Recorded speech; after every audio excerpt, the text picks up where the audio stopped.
Hello बच्चों, कैसे आप सब लोग। आई होप आप सब लोग बहुत अच्छे होंगे। और जैसा कि आप पीछे स्क्रीन पे देख पा रहे हैं कि आज हम डिस्कस करने जा रहे हैं टीजीटी साइंस के सिलेबस के बारे में। ठीक है।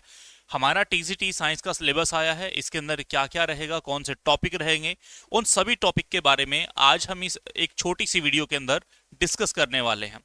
तो बहुत सारे बच्चे यहाँ पे कंफ्यूज हो रखे हैं कि सर सिलेबस के अंदर क्या क्या आया हुआ है और जो टॉपिक हमारे दिए हुए हैं वो टॉपिक हम कहाँ से कवर कर पाएंगे, यानी कि हमें कौन कौन सी बुक पढ़नी पड़ेगी या फिर ये टॉपिक हमें कहीं अदर से मिल जाएंगे। उन सब बातों के ऊपर आज मैं आपसे डिस्कस करने वाला हूं, तो देखिएगा बड़े आराम से। ओके चलो, सबसे पहले तो हम बात कर लेते हैं यहाँ पे जो हमारा कुछ कॉमन सेक्शन दिया हुआ है उसके बारे में, फिर चलते हैं हम आपके कोर सेक्शन के अंदर जिनके अंदर की आपका जो सब्जेक्टिव रहता है। क्लियर है। तो देखो यहाँ पे सबसे पहले कहता है कि आपको इन्वायरमेंट के बारे में पढ़ना पड़ेगा। इन्वायरमेंट कैसे, इन्वायरमेंट अवेयरनेस के बारे में। ठीक है।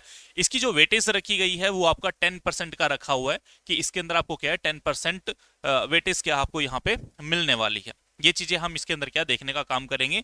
ये सारे टॉपिक इन्होंने क्या है बता रखे हैं, कौन कौन सा टॉपिक आपको पढ़ना पड़ेगा। ये आपको जो या तो जो इन्वायरमेंट के टीचर है उन्होंने करवा दिया होगा, नहीं करवाया कहीं पे आप यूट्यूब पे देख सकते हो, या किसी भी टीचर का आप क्या है यहाँ पे बैच क्या परचेज कर सकते हो। वो आपकी चॉइस है, वो आपकी मर्जी है, जहां से भी आप क्या है कर सकते हो। क्लियर है। इसके बाद आ जाओ, सेकंड नंबर पे है हमारा यहाँ पे हरियाणा। ठीक है। हरियाणा जनरल नॉलेज या फिर हरियाणा के अंदर किस प्रकार की कौन कौन सी स्कीम चली हुई है। आप हरियाणा के रहने वाले हो या बाहर के रहने वाले हो तो आपको इन सारी चीजों के बारे में क्या है पता होना चाहिए। इसकी वेटेज रखी हुई है 20%, जिनके अंदर हरियाणा के बारे में सब कुछ क्या है यहाँ पे बताया हुआ है। एक और जो थर्ड यहाँ पे जो स्पेशली ऐड हुआ है वो है हमारा रोड सेफ्टी अवेयरनेस। ठीक है।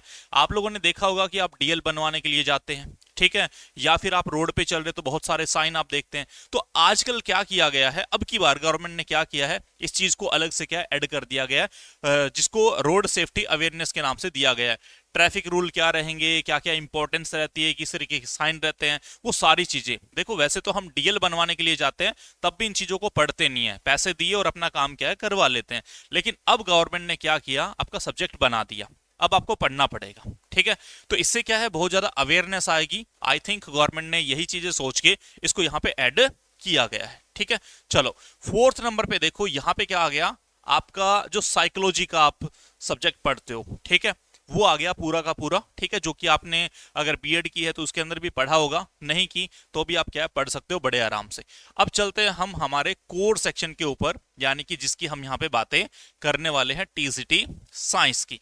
इसके अंदर कौन कौन से टॉपिक है और आपको ये कहां से मिल जाएंगे, इसके बारे में हम क्या चर्चा करेंगे। अभी तक का जो आपने सिलेबस देखा वो आपका 50% रहेगा। 50% जो है वो आपका वेटेज रहने वाली है किसकी, आपके कोर सेक्शन की, यानी कि आपके साइंस टीजीटी की। साइंस टीजीटी के अंदर अगर मैं सबसे पहले यहां पे बातें करूं किसकी, केमिस्ट्री की। ठीक है। केमिस्ट्री के अंदर तीन पार्ट इसने दे रखे हैं। पहला फिजिकल केमिस्ट्री हो गया, इनऑर्गेनिक हो गया, ऑर्गेनिक हो गया। तीनों मस्त पार्ट है, किसी के अंदर किसी प्रकार की कोई क्या दिक्कत नहीं है। ये सभी टॉपिक जो जो इसके अंदर टॉपिक दिए हुए हैं, जैसे किसी ने एटॉमिक स्ट्रक्चर का दिया हुआ है, स्टेट्स ऑफ मैटर का दिया हुआ है, सॉल्यूशन का दिया हुआ है, इलेक्ट्रोकेमिस्ट्री का दिया हुआ है, ये सभी के सभी टॉपिक आप लोगों ने पढ़े होंगे क्लास +1 के अंदर और क्लास +2 के अंदर। क्लियर है। अगर आप +1 +2 करके आए बहुत अच्छे तरीके से, ठीक है, क्योंकि ये भी दो तरीके से होती है, एक अच्छे तरीके से और एक आपको पता ही है। तो अगर आपने किए तो आपको बहुत अच्छे से पता होगा कि ये सारे टॉपिक हमारे किसके अंदर आ जाते हैं, +1 और +2 के अंदर आ जाते हैं, फिजिकल केमिस्ट्री के अंदर। आगे देखो, इनऑर्गेनिक केमिस्ट्री की अगर हम बातें करें तो यहां पे क्या आ गया, पीरियोडिक टेबल और उसके बारे में प्रॉपर्टीज आपको बतानी है, क्या क्या रहती है, किस प्रकार से रहती है। केमिकल बॉन्डिंग, ये भी आपको क्या है बताना है, किस तरीके के बॉन्ड रहते हैं, सिग्मा बॉन्ड कौन से होंगे, पाई बॉन्ड कौन से होंगे, किस तरीके की बॉन्डिंग होगी, स्ट्रॉन्ग होगी, वीक होगी, या कौन बनाने का काम करता है, वो सारी चीज इसके अंदर क्या आएगी। कोऑर्डिनेशन कंपाउंड क्या होते हैं, कितने प्रकार के होंगे, कौन कौन से कंपाउंड ये बना सकता है, वो सारी चीजें। ठीक है। फिर आता है हाइड्रोजन। ओके। फिर आता है इसके अंदर एसपीडी और एफ ब्लॉक, जो कि आप यहाँ पे पीरियोडिक टेबल पढ़ोगे उसी के अंदर आप ये आगे चल के चीजें क्या देख पाओगे। एस ब्लॉक के अंदर क्या है, पी ब्लॉक के अंदर क्या है, डी ब्लॉक के अंदर क्या है, एफ ब्लॉक के अंदर क्या है, वो सारी चीजें। फिर आ जाता है कुछ इन्वायरमेंटल केमिस्ट्री या फिर एवरीडे केमिस्ट्री के बारे में भी आप लोगों ने क्या देखा होगा, उससे मिलता जुलता ये पार्ट हमारा क्या रहता है। ये भी आपको सभी टॉपिक कहाँ पे मिल जाएंगे, +1 और +2 के अंदर। ठीक है, मैं कुछ डेमो भी दूंगा आपको लास्ट के अंदर, बताने का काम करूंगा कि किस तरीके से आप ये टॉपिक क्या ढूंढ सकते हो। +1 +2 से टॉपिक एक भी बाहर नहीं है, सिर्फ और सिर्फ क्या पढ़ लो आप, एनसीईआरटी। ठीक है, उसके अंदर आपको ये सभी टॉपिक क्या मिल जाएंगे। आगे बात करते हैं ऑर्गेनिक केमिस्ट्री की। इसके अंदर क्या आ जाएगा आपका, जनरल ऑर्गेनिक केमिस्ट्री, जिसके की बेसिक कॉन्सेप्ट हमारे रहेंगे। अच्छा, एल्कोहल, फिनॉल, ईथर या फिर एस्टर, ये किस तरीके से बनते हैं, ये सभी इसके अंदर आ जाएंगे। आप ऑर्गेनिक केमिस्ट्री के अंदर +1 के अंदर ही ये सारी चीजें क्या है, बड़े ही बेस से क्या है देख सकते हो। ठीक है, एल्डिहाइड, कीटोन या फिर मैकेनिज्म, ठीक है, ऑर्गेनिक रिएक्शन या फिर फंक्शनल ग्रुप या फिर यहाँ पे बायोमोलिक्यूल्स, ये कुछ एक आध टॉपिक आ गया हमारा +2 के अंदर। तो ये भी कवर हो रहे हैं हमारे +1 और +2 के अंदर, इससे कुछ भी बाहर आपका नहीं है। तो हमने केमिस्ट्री का सिलेबस देखा। केमिस्ट्री के सिलेबस हमें क्या बताने का काम करता है, सिर्फ और सिर्फ आपको कौन सी बुक फॉलो करनी है, कौन सी बुक पढ़नी है। तो आपने कहा सर सिर्फ और सिर्फ +1 +2, उससे बाहर कुछ भी आपको नहीं करना है। बहुत सारे बच्चे कहते हैं सर टीजीटी कर रहे हैं, हम बीएससी लेवल का कर ले, एमएससी लेवल का कर लें, कुछ भी करने की जरूरत नहीं है। सिर्फ और सिर्फ आप +1 +2 करो। इसके साथ आप ऐड क्या कर सकते हो, आप 9th और 10th ऐड कर सकते हो, 9th एंड 10th। ओके, ये क्या करेंगे, ये आपके बेसिक को क्लियर करने का काम करेंगे। जिस तरीके से आपका 9th है वो कोरिलेट करेगा किसके साथ, +1 के साथ। 10th है वो किसके साथ कोरिलेट करेगा, आपका +2 के साथ। तो आप इनका कॉम्बिनेशन क्या है बना सकते हो।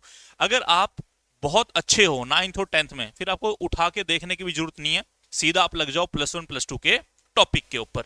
ये बात की अभी तक हमने किसके बारे में, केमिस्ट्री के बारे में। आगे आ जाओ, देखते हैं फिजिक्स के अंदर कि जो फिजिक्स है हमारा, कौन कौन से टॉपिक हमारे इसके अंदर रहेंगे।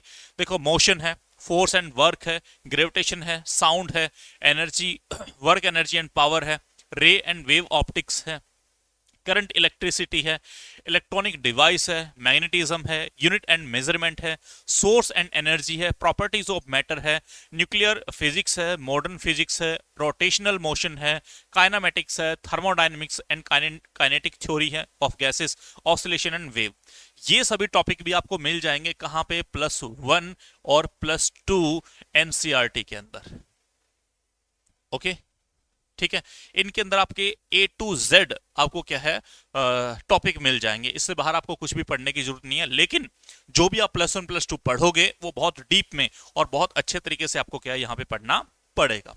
अब आ जाओ बायोलॉजी के अंदर, बॉटनी और जूलॉजी के सेक्शन के अंदर अगर हम यहाँ पे बातें करें तो इसके अंदर देखिएगा जो बॉटनी है हमारी, वो इसके अंदर कौन कौन से हमारे टॉपिक आ जाएंगे। देखो, प्लांट टिश्यू की बात करते हैं हम, ठीक है, या फिर इंपॉर्टेंट ऑफ फूड रिसोर्सेज की बातें करते हैं, जेनेटिक की और हेरिडिटी की बातें करते हैं, एवोल्यूशन के बारे में बातें करते हैं, प्लांट रिप्रोडक्शन के बारे में बातें करते हैं, प्लांट किंगडम के बारे में बातें करते हैं, या फिर plant physiology, transportation in plant, photosynthesis in higher plants and plant growth development, morphology of flowering plants, anatomy of flowering plants, या फिर रेस्पिरेशन के बारे में बातें करें, या फिर यहाँ पे plant growth development, plant regulators, biodiversity, ये सभी आपके टॉपिक कहां पे आ गए, +1 और +2 के अंदर। इससे अलग कोई भी टॉपिक आपको देखने के लिए नहीं मिलेगा कि आपको बीएससी लेवल का, एमएससी लेवल का या फिर पीएचडी लेवल का आपको क्या है कोई भी टॉपिक उठाना है, ऐसा बिल्कुल नहीं है। सिर्फ और सिर्फ +1 +2। इसके बाद जूलॉजी के सेक्शन के बारे में अगर हम बातें करें तो ये हो गया आपका environmental biology, evolution and development biology, animal kingdom, phylum, protozoa, ठीक है। इसके बाद में फिर और भी फाइलम आ गए आपकी, ठीक है। लाइफ एंड डाइवर्सिटी आ गई, coordinates diversity of microbes, genetics, cell biology, reproduction in organism, human reproduction, या फिर रिप्रोडक्शन हेल्थ, या फिर human health and disease, tissue in animal, digestion and absorption, breathing and respiration. इसके बाद आ गया body fluid and circulation, excretory.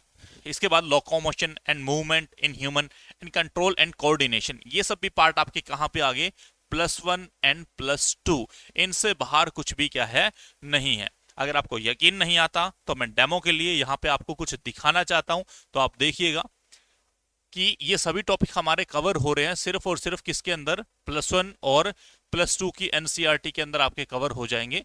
इससे अलग आपको कुछ भी पढ़ने की जरूरत यहाँ पे नहीं है। देखो ये मेरे पास बायोलॉजी की बुक है, बायोलॉजी की बुक कौन सी, +1 की। ठीक है, इसके अंदर देखो जो जो टॉपिक आए हमारे, ये रहा आपका लिविंग वर्ड। ठीक है, इसके बाद में बायोलॉजिकल क्लासिफिकेशन, इसके बाद प्लांट किंगडम, एनिमल किंगडम, ये सभी टॉपिक अभी आए थे। यकीन नहीं तो दोबारा से आप बैक करके क्या है देख लीजिए, सारे मिल जाएंगे आपको, A to Z टॉपिक आपको क्या है इसके अंदर मिलेंगे। मॉर्फोलॉजी ऑफ फ्लावरिंग प्लांट, ये देखो, एनाटॉमी ऑफ फ्लावरिंग प्लांट, ये देखो, स्ट्रक्चर ऑर्गेनाइजेशन इन एनिमल्स, ठीक है, ये रहे सभी टॉपिक। इसके बाद सेल आ गया, ठीक है, बायोमोलिक्यूल्स आ गया, सेल साइकिल आ गया, सेल डिवीजन आ गया। ये +1 के अंदर आप क्या है देखने का काम यहाँ पे कर रहे हो। फिर आ जाओ और आगे, transport in plants, mineral nutrition, photosynthesis, respiration in plants, plant growth and development, ये सभी टॉपिक हमने अभी देखे थे। ओके, इसके बाद देखो digestion and absorption, breathing and exchange of gases, body fluid and circulation, excretory, locomotion या फिर neural control and coordination, chemical coordination and integration, ये सभी +1 के हैं। ये सभी +1 के हैं। अभी हम +2 के ऊपर और चलते हैं, वहां पे भी देखने का काम करते हैं। ये देखो, ये आ जाओ, ये आ गया आपका +2 का। ठीक है, +2 के अंदर कौन कौन से टॉपिक आ गए हमारे, reproduction in organism, sexual reproduction in flowering plants, human reproduction, reproductive health. ठीक है, ये अभी टॉपिक हमने क्या है देखे थे हमारे सिलेबस के अंदर। आप ये मान के चलो कि पूरा का पूरा +1 +2 का सिलेबस आपका क्या उठा के दे रखा है। ठीक है, आगे देखो, principle of inheritance and variation, molecular basis of inheritance, evolution. ठीक है, ये सारे टॉपिक आगे। इसके बाद में ह्यूमन हेल्थ एंड डिजीज, आगे आगे stages and enhancement in the food production, microbes in human welfare. Clear है, आगे देखो, बायोटेक्नोलॉजी से रिलेटेड आ गया, बायोटेक्नोलॉजी एंड इट्स एप्लीकेशन, जो आप यहाँ पे क्या देखने का काम करते हैं। और लास्ट में देखो बिल्कुल organism and population, ecosystem, biodiversity and conservation, environmental issue, environment के साथ क्या क्या इशू हमारे रहते हैं। तो आप यहाँ पे देख पा रहे हो कि ये सभी टॉपिक हमारे कहाँ पे कवर हो रहे हैं, सिर्फ और सिर्फ +1 एंड +2 के अंदर। ठीक है, तो आपको क्या पढ़ना है, सिर्फ और सिर्फ +1 +2 बहुत अच्छे तरीके से। पर उससे पहले क्या पढ़ना है आपको, 9th बहुत अच्छे तरीके से और 10th बहुत अच्छे तरीके से। अगर ये आपका क्लियर है बहुत अच्छे तरीके से, तो आप डायरेक्ट लग सकते हो किसके अंदर, +1 एंड +2 के अंदर। आई होप आप लोगों को ये बातें समझ में आई होगी। और फिर भी अगर किसी प्रकार की कोई दिक्कत या समस्या है तो आप हमें कमेंट कर सकते हैं। ठीक है जी, थैंक यू।